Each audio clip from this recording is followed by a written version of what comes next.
Welcome to our podcast, We're Not So Different. I'm Samira. And I'm Ali. We're two professionals having real conversations about our experiences at home, work, and out in the community. We tell our stories through the lens of our different backgrounds to just find out that we're not so different. In our podcast, we'll explore ways that we can improve engagement and bridge social gaps while trying to find the humor in it all. Check us out on social media at WNS Different or email us at wnsdifferent@gmail.com.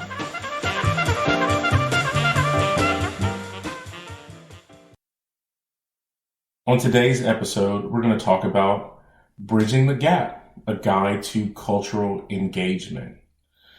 So oftentimes in work and social life, you run into different people from different walks of life, different backgrounds, and there's always questions about how do I engage this person? How do I talk to this person? If it's work, if it's social life, and sometimes you hear that more from certain demographics than from others. So hopefully we can talk about different things that come up that are issues and solutions to some of those things. Try to solution how do you bridge that gap at work and in social life. So one of the things that's near and dear to my heart, Samira, is there's different ways in which people interact at work. Mm-hmm. And one thing that I've been accused of rather, is... I can't wait, because I was literally, as you're talking about the intro, I was thinking about the conversation we had earlier in the kitchen. And I just wanted to see how this is going to go. I'm accused of so many things. So one thing that I've been accused of is people say, Ali, I don't know a lot about you. Oh. Right? Okay. And it's weird because my personality is one where I can hold a conversation with just about anyone. Mm-hmm. I can carry a conversation if need to, or just ask enough questions to keep it going. Mm-hmm. So people just assume, this person is outgoing and free flowing, full of information, yada yada. Mm-hmm.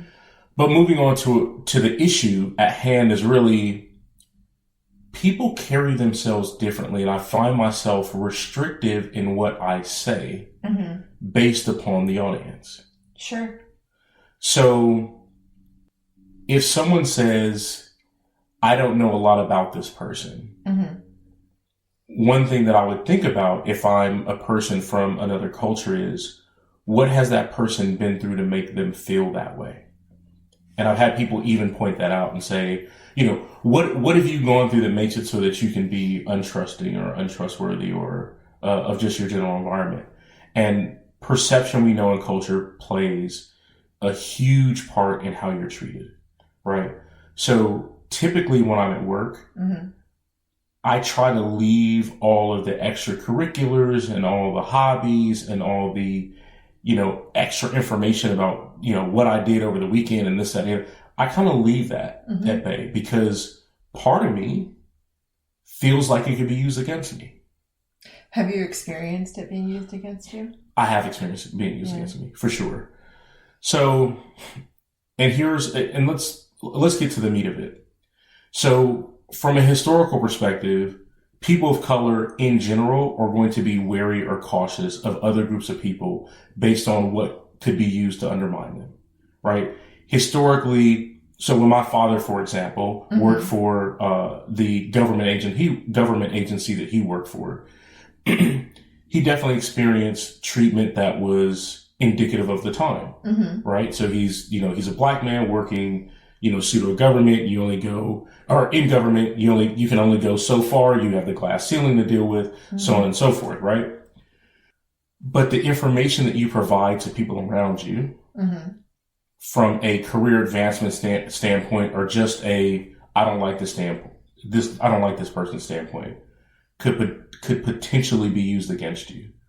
So when I've heard stories from him, I was kind of like, you know what? That kind of makes sense. And when I got into my early corporate life, I could see those things transpire not only based on treatment, but just adoption of a specific work culture. Okay. Those things started to make a difference in how people looked at you or what they assumed about you. So I feel like when it comes to this, being culturally aware of other groups of people, and that it may not be based on experience, it may not be in their best interest or what they feel is their best interest to volunteer a lot of information. And it doesn't mean that that person doesn't like you. Mm-hmm. It doesn't mean that they don't want to be part of the team. Mm-hmm. It doesn't mean that they're not drinking the company Kool-Aid, right? Because who doesn't love the company exactly, Kool-Aid? Right, of course. It doesn't mean that, right? Being quiet or not sharing a ton of information doesn't mean that. People need to understand that there is a level of trust that needs to be built across cultures. Mm-hmm. I understand that it's 2019, but we can pull up any number of news stories, right? Mm-hmm. And understand that just because it's 2019 doesn't mean people treat you as though it's 2019. They might treat you as though it's 1965. And that goes for both minority groups and women, right? There's a women component as well. Sure. Right? So what I'm hearing is, you brought up the aspect of sharing at work and mm-hmm. not talking about your personal things because you don't necessarily trust people at work, or does it matter who the person is, or is it on a case by case scenario? Yeah, I think it definitely matters. I think we all develop relationships with people at work, right? Right. There are some people that you develop relationships with and they become really good friends, right? And people that you hang out with outside of work, for example. Or like us. Right, exactly. You hate each other. Right. And you work through your cultural differences and you develop a podcast and you have a great time together. Yeah. In spite of that. In spite of it all. But there's tearing at work, right? Like even taking this component out of it, there are some people that you bond with at work and some people you don't. There's some bosses that you get close with and there's some people that you don't, right? Okay. What I'm talking about is those people that think that you are being anti because you don't want to answer all the questions that they have for you at work. What exactly did you do this weekend? Well, what kind of? I see what you're saying. They're inundating you with a lot of questions, and they're filling their coffers with information about you. So, do you feel like if somebody comes and asks you, "What did you do this weekend?" or "How was your weekend?" do you feel like they're fishing for information, or are they just trying to be polite or cordial or be your friend? I have two answers for that. Okay. One is, in some cases, yes, based on the person. In other cases, it's just casual work pleasantries, right? Mm-hmm. It's what people do. And typically I just say, "Oh, my weekend was fine."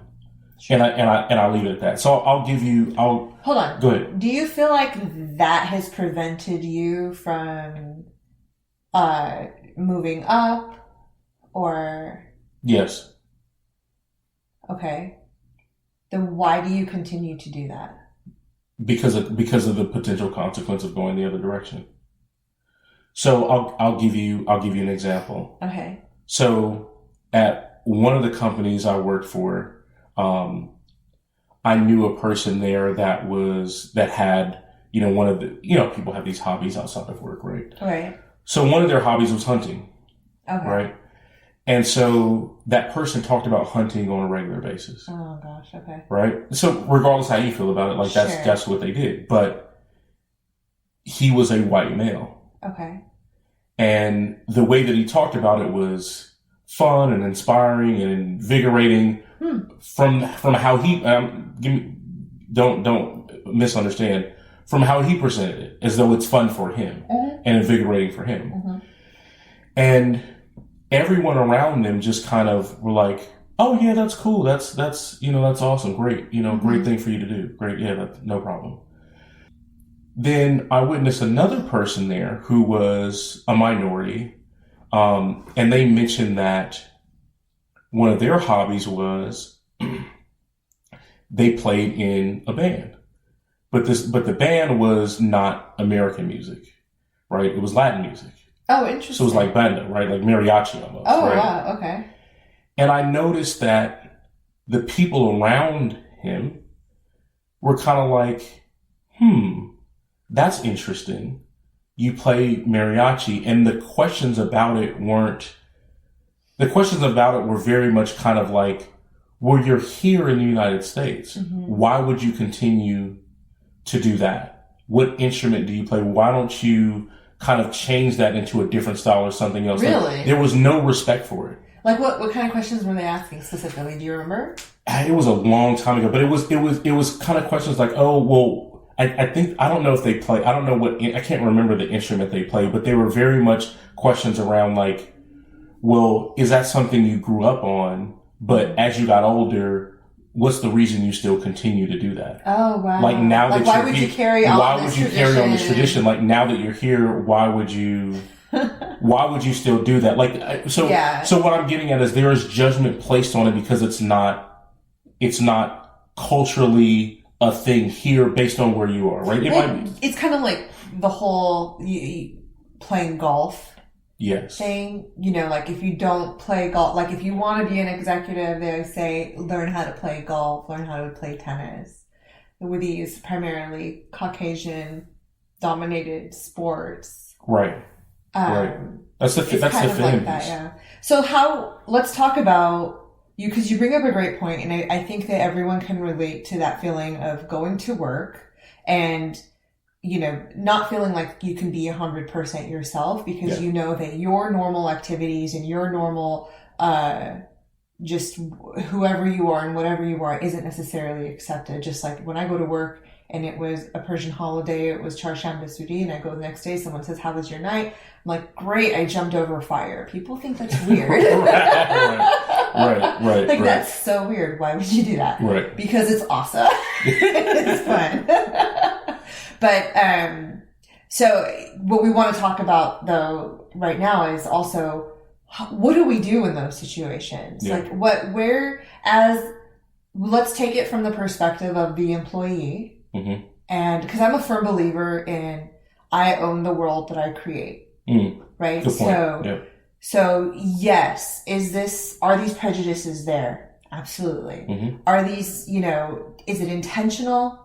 Sometimes. Is it unconscious? Sometimes. Yep. Do I know when it's what? I don't know, but I can kind of guess. Yes. Through life experience, you can kind of guess and sense when it's intentional and when it's just an unconscious thing. It's unintentional. It's ignorance. It's whatever the situation is.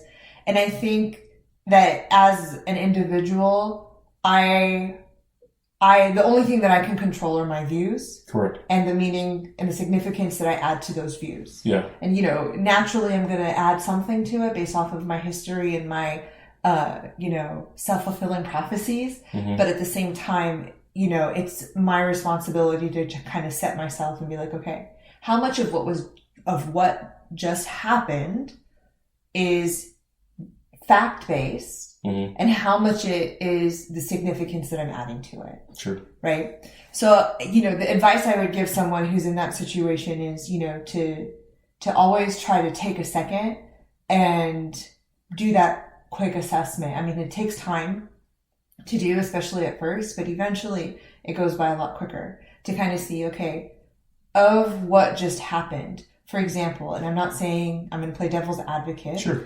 On your example with the Hunter and the mariachi music. When you said Hunter, I cringed. When you said mariachi music, I was like, oh, that's cool. Party time. Yeah, party time. Right, Let's dance. Let's get down.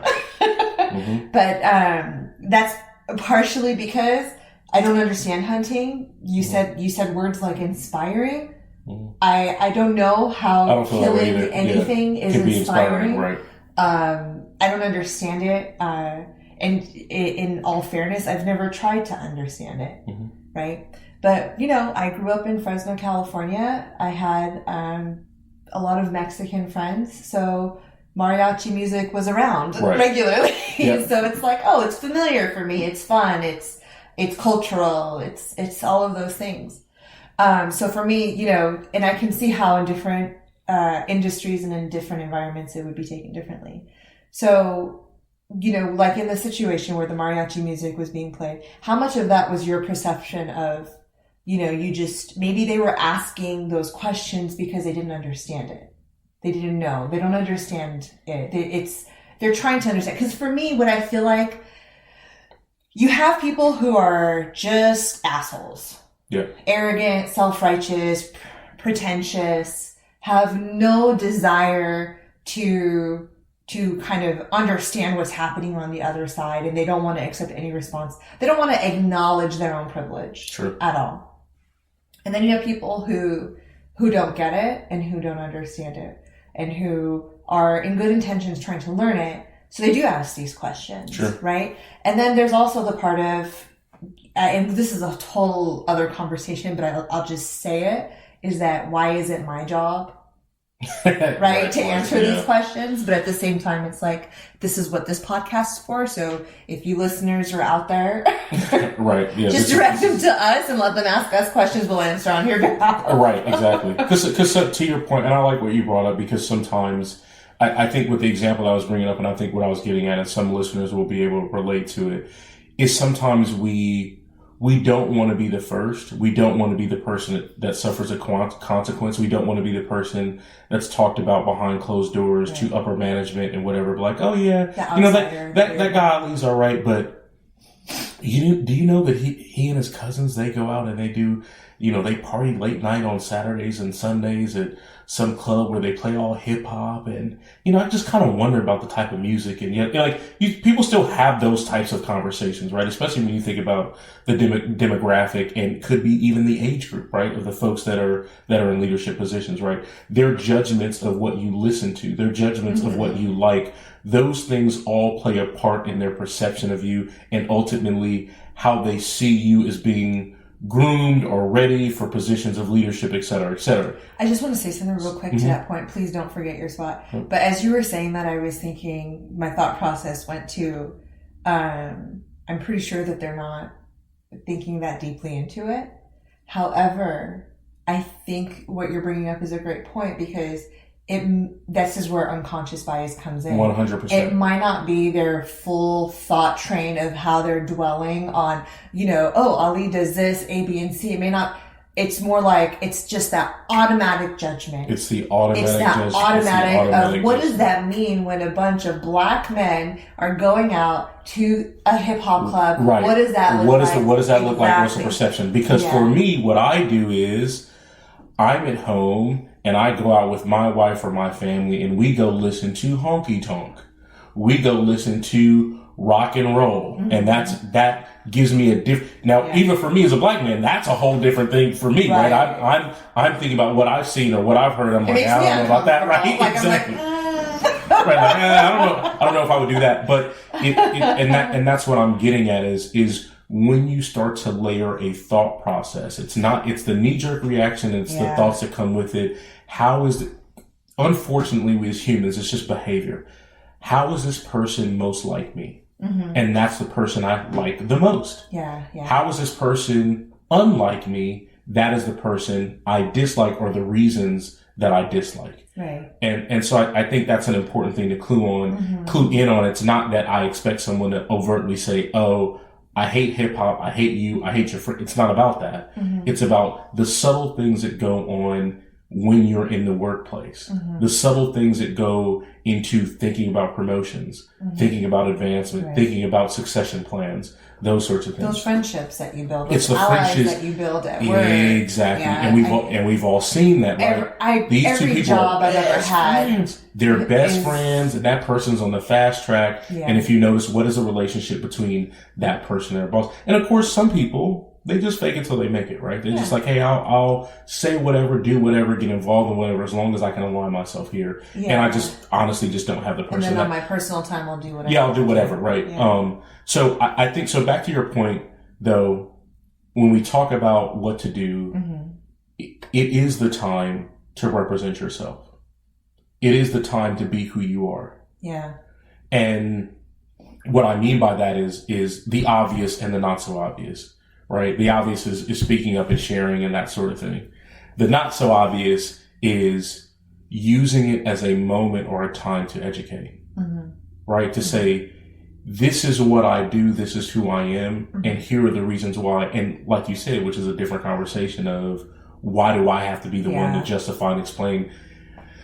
We don't move forward without it. Yeah. Right. Exactly. We don't, and I think that's why employee resource groups and engineering networking groups are so critical for organizations is because if I know that I have a group of people who understand me and that I'm not alone, it empowers me just a little bit more to be able to confidently have those conversations and to know that I have pipelines directly to executives who stand with me. It helps facilitate much more effective conversations. So from the individual perspective, it's really own your dialogue, own your reactions, and own how you present and represent yourself and your community at work. Because it really does make a difference. You know, we get, it's easy to get overwhelmed with everything that's going on out in the world. But the best way to make a difference is in your world, in your communities, at work, at your social gatherings, with your friends, with your family, with your neighbors. Those are the best ways to start those ripple effects. Because if at least 10 people in the community are having these types of conversations, it just expands. Like, you know, even I look at my dad. My dad was very prejudiced against everyone, really. And I may have mentioned this before. No one's excluded. No one is excluded. He's an equal opportunity critic. He's just a very critical person in general. And because he didn't have a lot of exposure to real intimate relationships with people outside of our community, you know, I had to have a lot of conversations with him about what the African American diaspora was. What is their story? What about the Latino community? What is their story? What is their background? What are their challenges?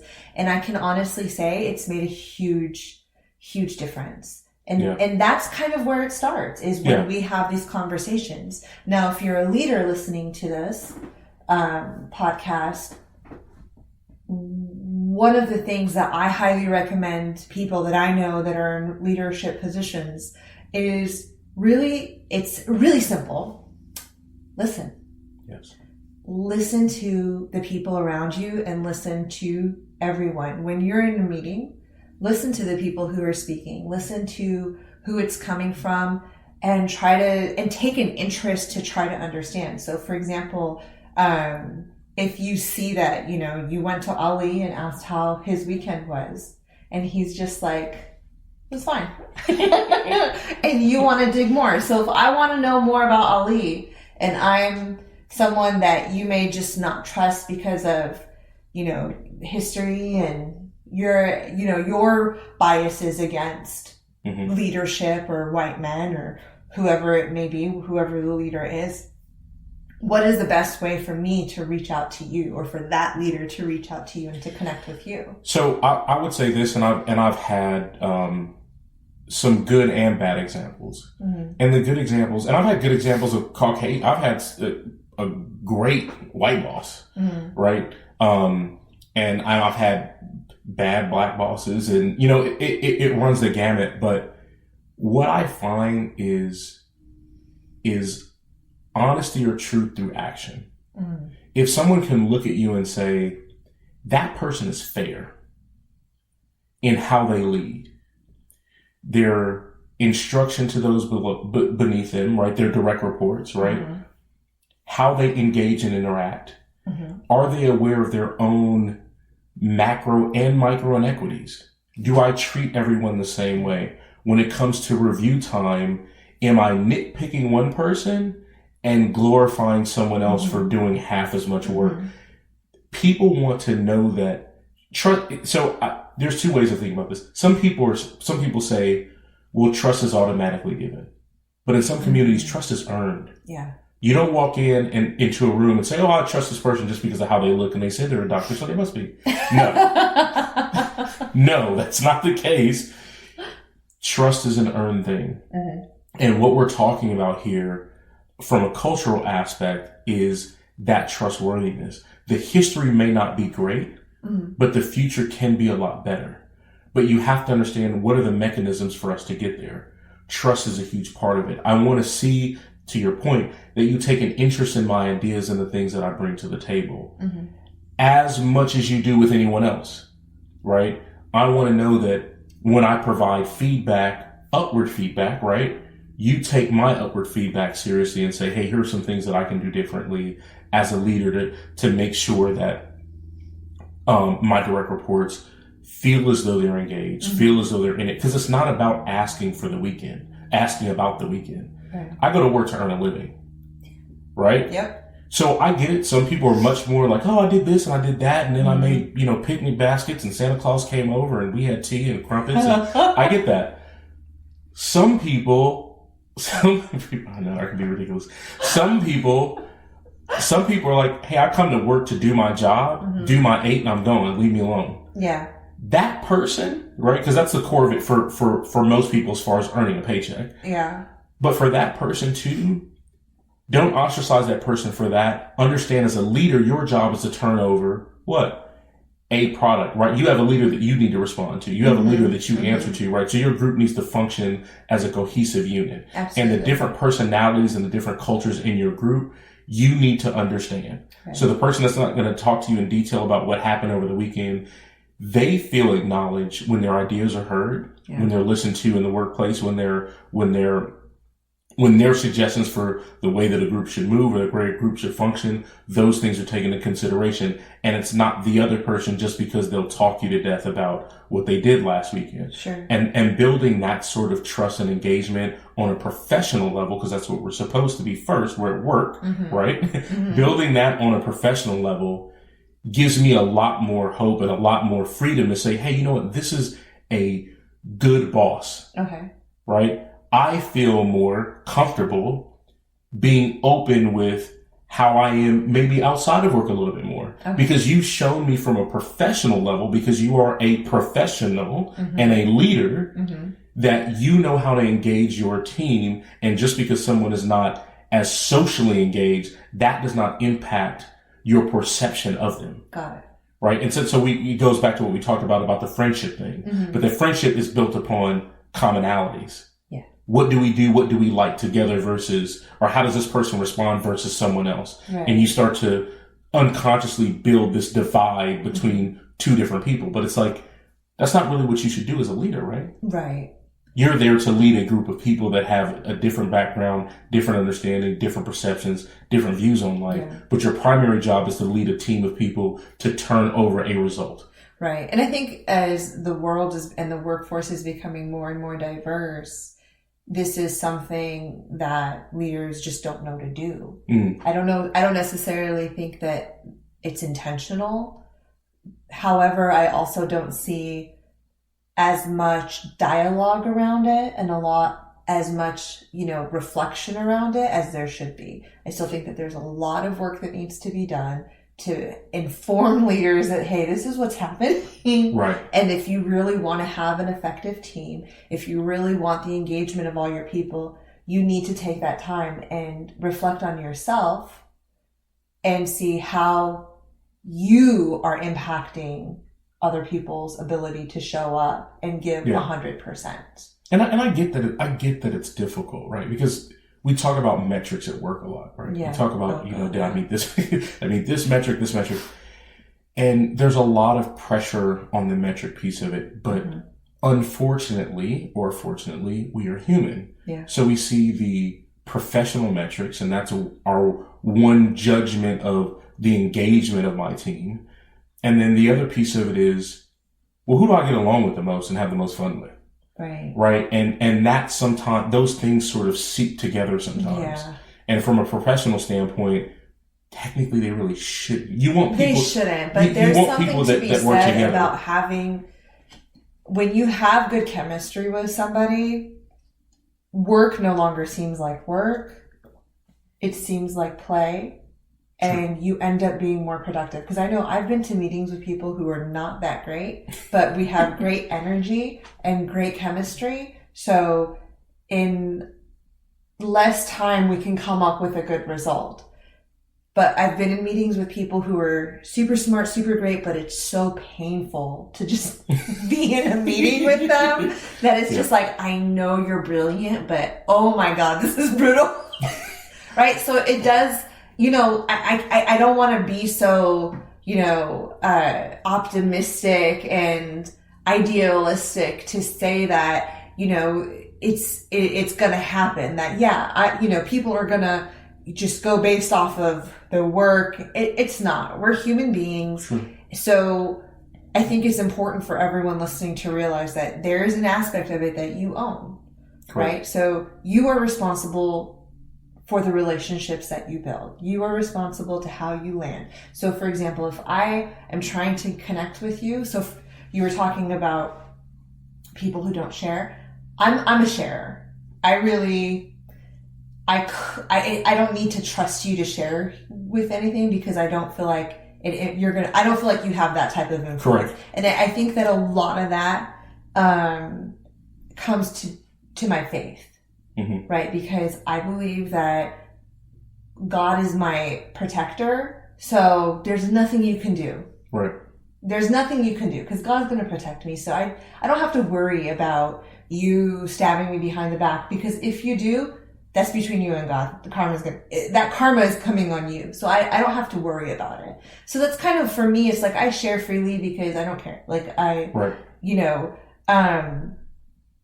but the thing on the counter of that, if someone doesn't share with me, I don't trust them. Isn't that interesting?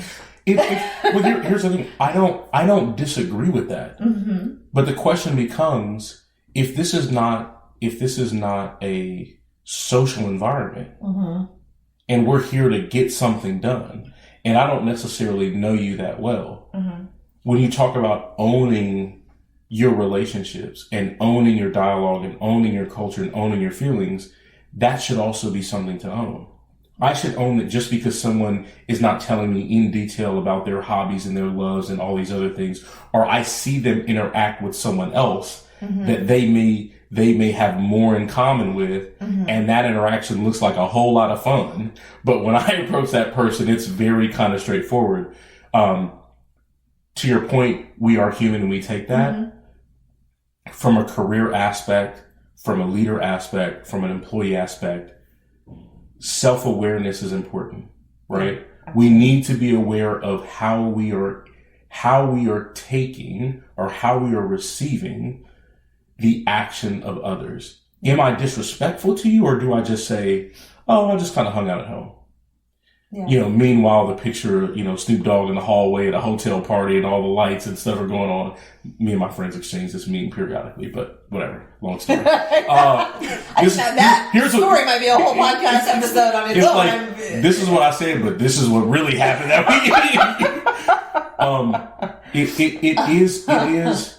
I like what you brought up, and I like what you're saying, because it is a huge struggle. It's a grand struggle between what do I give of myself at work with people that I don't really know outside of work. I don't know their intentions and their goals. We've all worked for people that were jerks. We've all worked for people that were good bosses. We've all worked for people that picked favorites. Yeah. No matter how hard you tried, no matter how good you were. We also know people that focus solely on work. But this is really to say, if we are going to culturally evolve at work, I have to be prepared that, like you said, oh, my faith has me, so I'm not worried about it. Yeah. But for someone else who's experienced the opposite, correct, they're like, well, faith or not, that cost me some money in this promotion. So-and-so being their favorite. And it's really to remind all of us, and also to remind myself, that everyone is not always out to get you. Yeah. And opening up may be something that can be beneficial. It's how you do it. It's owning your culture and owning who you are. And I think one thing that's interesting that I thought about while we were talking about this is ask the same questions that you're being asked about what you do. So if someone's asking you like, oh, okay, you said you celebrated a Iranian holiday, and you said you jumped over fire. You're not necessarily sure if you want to share that. When you feel comfortable, you can share that. Yeah. Here's what I did. Here's the reason why I did it. Here's the historical context of that specific act or that specific celebration. Tell me more about what you did on your weekend, and if they celebrated a holiday or something like that, even if ask them about that background, right? Allow them the opportunity or challenge them with, why don't you explain what it is that you do? Because oftentimes it's the minority group, and I don't mean minorities, but the minority group that is looked at as like, oh, that's weird. Yeah. But if you turn that into so you celebrate Christmas, right? Tell me about where did that originate from? What's that about? Right? But then you don't know. That's a loaded way to ask. It's like, the way you just said it to me, I'm like, what is your intention? Right. Like, what are you trying to get at here? What's this Christmas thing you guys celebrate? What is this Christmas thing? What's this Christmas thing? But that could be a real thing for someone who's not from here. Yeah, right? for someone who's not from that's a real or thing. even like, you could ask, like, are you traditional or just, commercial type? Exactly. Like me, I'm totally a commercial Christmas celebrator. Let's have a conversation about that too. Let's have a conversation about your celebrations. Let's have a conversation about your culture, even though it's popular. Yeah. Right? It may not necessarily be what I do. I've had a coworker ask me before, hey, Ali, St. Patrick's Day's coming up. You celebrating? And it was funny because I kind of looked at him and I was just like, my answer was kind of a smart ass answer. I was just like, yeah, it's kind of weird. When I was growing up, my father didn't really celebrate St. Patrick's Day. Not really sure why, but he just didn't. Because it was one of those things like, because, do I look Irish? Yeah, right. I'm like, it's not an Irish holiday. But when your culture is dominant, the assumption is, oh, everybody does this. Everybody drink green beer on St. Patrick's Day because everybody's Irish, ? Right? Like, and it's so funny because I think and maybe for you it was different, but for me growing up is like, even though I knew it was an Irish holiday, like I still wore green. Right. Like I still thought it was fun. Yeah, everybody gets pinched and all that. Chocolate gold coins and stuff. I mean, what's wrong with that? But that's a great time to say, and how I should have handled that situation is from a culturally advanced standpoint, right? It should have been, more along the lines of, my father's black, he's from the South. Like, that wasn't a thing for him growing up. I don't have any Irish in my blood. If you hadn't noticed, maybe not, I don't know.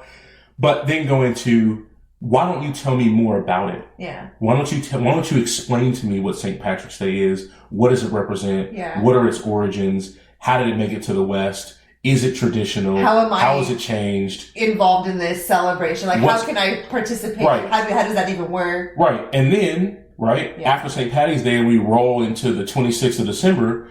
Maybe that person asked me about Kwanzaa. Who knows, right? Like, maybe. Well, yeah, because it's also, that brings up a great conversation, because I think a lot of these holidays aren't necessarily about the origin and the culture, but it's about the spirit behind it. True. Right? But to get back on topic of bridging the cultural gap at work, especially, for the employees, it's just really important to be self-aware of how you're showing up and how you land to your audience, and leaders to do the same thing. But I think the onus is on the leaders to really take that time and get to know your employees one-on-one, individuals. Yeah. I know we talked about this off air earlier about how I've been to meetings, and I'm not sure if this is a woman thing or what this is about, but I've been to many meetings where I bring up a valid point of some facts, a solution, and it's as if I didn't even say anything, even though I'm making strong eye contact when I say it. Right. Here's my idea. Speaking clear English. It's as if I never said it, and then they come back either in that meeting or 2 days later with the same solution or idea that I brought up, as if, and they present it to me as if I wasn't the one who said it. Yeah. And that's interesting too, for a lot of different reasons. And that's one I definitely think we should develop. We should go into more detail, because I think we have an episode coming up, that's about the role, how women are perceived, right? Yeah. And so we're going to go into detail on that in perception, because that comes up. That's not only a social thing, but also rolls over into the career aspect of things. So we're definitely going to dive into that more. But to your point for now, I think that is a key thing for leaders. And here's a piece that I want to focus on when it comes to employees, which is be a human ally. Be an ally of the people on your team, in your group that have great ideas, and be their representative, be their sponsor. Say, hey, you know what? Samira had that same idea like 2 weeks ago. Because it shouldn't be on me to CYA with an email after a meeting saying, here's all the things that we talked about. Here's a few, try to sneakily insert my ideas. That way, so-and-so doesn't get credit for it. But really saying, hey, I'm going to stand up and say, hey, I was in that meeting. Samira did mention so-and-so. Or be in the meeting and say in that time period, hey, I think that's a great idea. So-and-so, can you write that on the board? Yeah. And even another way of showing up as an ally in the middle of a meeting is when people are talking, make sure one person is talking at a time. Yes. And that make sure that one person does not dominate the conversation. And this is very easily done through ground rules at the beginning of a meeting, where you establish that everyone needs to be heard. You give everyone an opportunity to have to provide feedback. You ask people to be short and respectful and mindful of the time frame. It also helps if you have a clear agenda. With we want to have this conversation done by this time. So if, for example, we have 5 minutes to wrap up the conversation and Ali hasn't had a chance to speak, but someone is going on and on and on, you can respectfully interrupt and say, can you please wrap up that thought, because we only have X amount of time and we still need Ali to hear what Ali has to say. So those are some ways that you can make sure that everyone is being heard.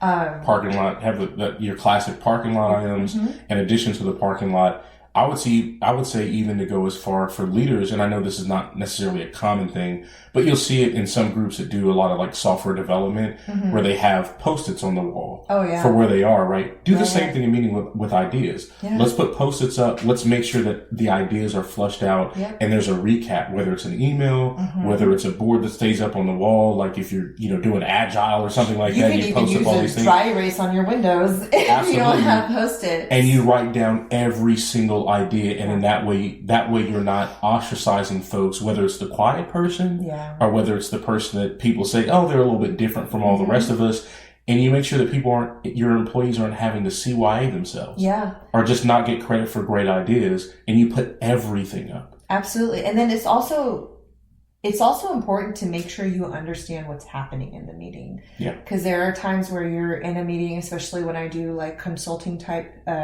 roles at work, or I'm doing some lean coaching, and I don't necessarily know what the ins and outs of a certain group or certain process is, and I'm still learning, but I'm kind of joining the meeting in the middle of the process workshops. It's important to be able to take the time and say, hey, can you just state that, or can I just confirm that I'm understanding what you're saying? And if you are in a consulting role, definitely go into the meeting prepared. Like, do your research, do any pre-work or pre-reading, because you don't want to spend the whole meeting learning what everything is. But if you are in a meeting and there are things that you don't understand, or if you're leading the meeting, it's always good after a few minutes, read the room and say, hey, is everyone clear about what we're asking? Is everyone clear what the expectation is? Are there any questions? To give people an opportunity to stay on track with how the meeting goes, because different people process things differently, right? You have people with hidden disabilities that you don't know about, so that you want to kind of give them an opportunity to get caught up. Or, you could be saying something and I'm taking it a different direction. Correct. Right? But you kind of want to bring people back on track. And these are all different ways that you can facilitate and participate in a meeting that will help ensure that everyone is included. Yes. Because what is the saying? That diversity is being invited to the dance, but inclusion is being asked to dance. Absolutely. Right. And lean on your people. Yeah. Right. It's not, the onus is on the leader to lead, but lean on the expertise of people in the group. There are some people on your team that are just naturally good facilitators. Yeah. They just know how to run meetings. It's not always on you to do it. Yeah. You may not be good at that. When people start bustling around and talking and ideas are being shot across the table left and right, some leaders kind of clinch up a little bit. They don't know what to do, but there's someone on your team that does. Yeah. There's someone on your team that's a great facilitator. There's someone on your team that's a great scribe that knows how to... Yes, I always need one of those. Right? That knows how to take a group of sentences or a group of ideas and consolidate them down, right? Like if they're listening to me and they need to shorten what I have to say. Yeah. It's funny that you say that because I took a class at Stanford. It was in their advanced project management program. I don't remember which class it was, but we did this exercise where we all had the different types of personalities. Mm-hmm. We were separated in different groups around the room. And then we were tasked with like putting doing some sort of project. I don't remember the specifics, but the point was that in order to have an effective team, you need to have the different types of people with the different types of strengths and different types of skill sets. Yes. If I'm a natural leader and I'm a natural facilitator, I need an analytical person on the team. 100%. I need a numbers person on the team. Yep. I need a technical person on the team. You need a creative and innovative person on the team. Exactly. Yes. You need, in order to have a successful team, you need to have that type of diversity of skills on your team.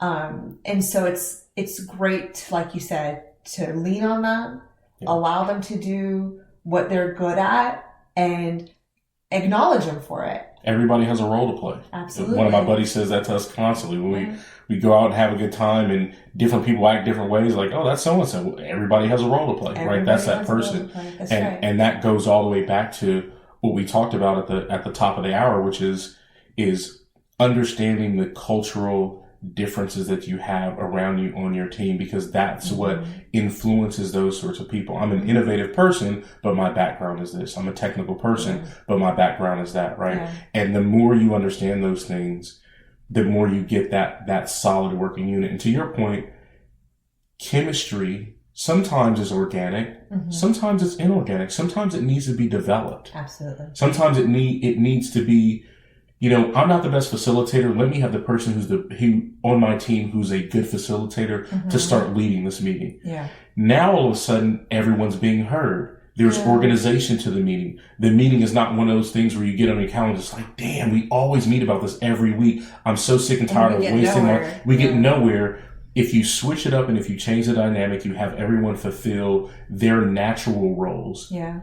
You can take something that has mediocre to no chemistry and change that makeup simply by leaning on people's areas of expertise, leaning on even their cultural strengths, right? And bringing those things together, and you end up with success. And any study will tell you, the more diverse your team is, the more successful it will be. Diversity of thought, diversity of background, those things play a huge role. I agree. With that, we want to thank you guys for listening to our podcast. We will be doing a part 2 of this session, Bridging the Gap, a guide to cultural engagement, where we'll focus in a little bit more on the social aspect of it outside of the professional, and give you guys some tips on how to help break down barriers with people in your personal lives. Do you have anything else you'd like to add? No. Feel free to reach out to us on our social media. What's our handle? WNS Different, and our email, wnsdifferent@gmail.com. If you have any questions or comments or feedback, please feel free to reach out to us. Thanks for listening.